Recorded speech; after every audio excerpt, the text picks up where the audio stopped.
If you're watching this video, I'm gonna assume you got into Berkeley. Congrats. That's no easy achievement to get into the #1 public school in the entire world. So take a moment to appreciate all the hard work you've done. Not here to tell that Berkeley is gonna be an easy chapter of your life, but definitely appreciate all the hard work you've done and get ready for the next chapter of your life. In this video, I'm gonna be talking about stuff that I wish I knew when I was going through that transition period, and I'm gonna collect everything into 5 main topics. My name is Arda. I study computer science at Cal. I'm a senior. I transferred from Americas to community college, but the stuff that I'm going to be talking about will cover both freshmen and transfers, whoever just got into Berkeley. Starting off with number 1, which I think one of the most challenging, important one is housing. So you got into Berkeley, you're looking at different housing options. You're looking at dorms, you're looking at off-campus options, you're looking at the pricing, you're going through Reddit trying to figure out which dorm is the best or where to live in Berkeley, south side, north side, safety, community, etc. It is definitely a challenging time. What I've observed is most of the dorms we got at Berkeley tend to be older and tend to be, not the the most luxurious place that you're gonna be living. There's some exceptions to that. Same goes with on-campus dining options. Don't set your expectations right. It's definitely not unbearable. Now I'm gonna set the housing advice to 2 sections: freshman and transfer. For freshmen, I think dorms are a very viable option. Most of the people I know who got in as freshmen still are very best friends with either roommates or their floor mates or their dorm mates if they're in the different floors, because in that environment you really got to push yourself to socialize. Everyone is in a new environment and everybody wants to make friends, so you really get to socialize without pushing yourself to just talk with new people, meet with new people, make some great connections, which making connections is a very important thing that you're going to be carrying on during college and after college as well. But I think for first years, dorms, especially on your first year, is a great option. Treat the first year of dorm life as an experience and try to make most out of it. After the first year, usually people go off campus. Now, if you're a transfer and you didn't get into Anchor House, by the way, Anchor House is this newly built apartment or dorms for only transfer students, but Anchor House is very luxurious and hotel-like.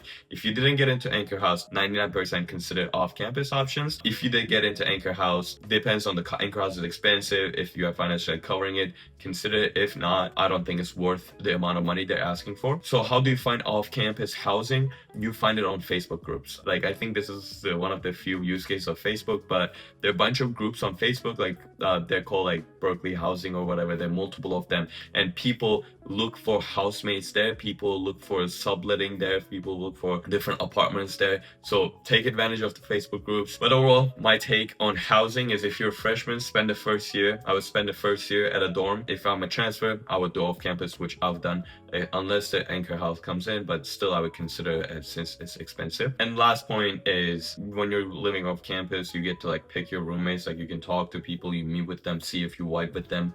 But when you're in a dorm, it's usually a lottery system. You might not know who is going to be living with you. They try to put similar interests together, so that's good. If you're applying with a friend, you have a high chance of getting in together, but otherwise it's kind of random. It's lottery. So that's another something to consider. All right, we got the heavy lifter out. We got the housing out. I think one of the most important ones. The next topic I want to talk about is the orientation. You're probably getting whatever college you got into. I'm in CDSS. There's probably some there's a school-wide orientation called the orientation. There's also probably some college-wide orientations or programs. For engineering students, they can come to school a couple weeks early and spend some time. For CDSS, they also they have the option to come to school a week early. They pay for your housing, and I'm pretty sure other colleges would have some programs similar during that summer before you start your school.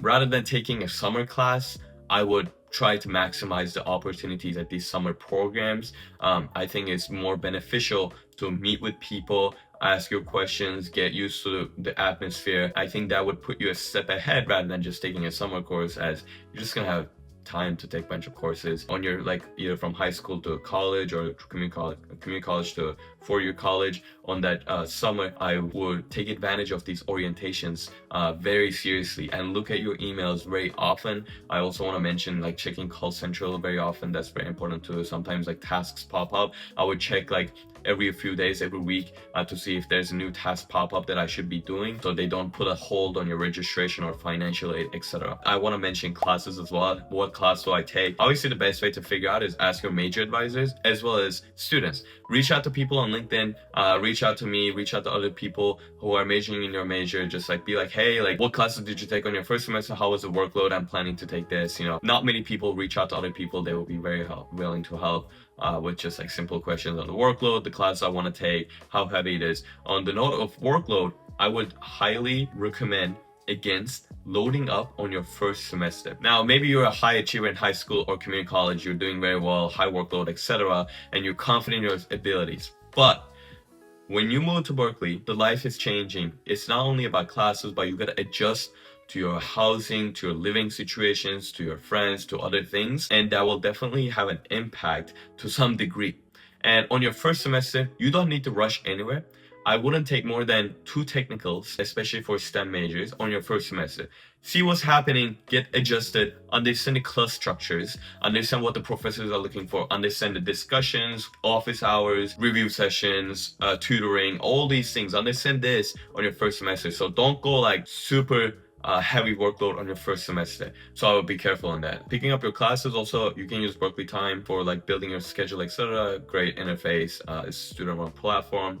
And lastly, you can also reach out to professors before the school starts if you're interested in like research, etc. Because not many people are gonna be doing that over summer, so you can take advantage of it. Be a step ahead in that way, trying to build connections, show your passion there.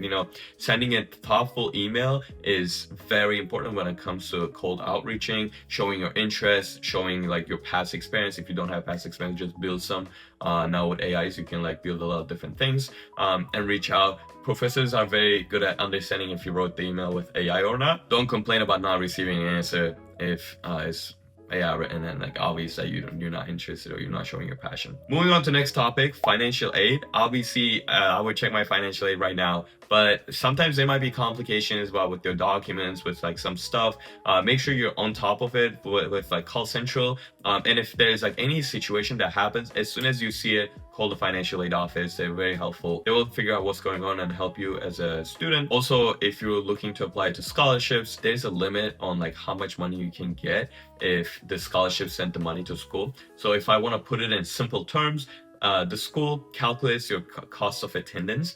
Let's say these numbers are fully arbitrary, they're not real, but let's say the school calculated that your cost of attendance is $40,000 per year. School says FAFSA is gonna give you $30,000 per year.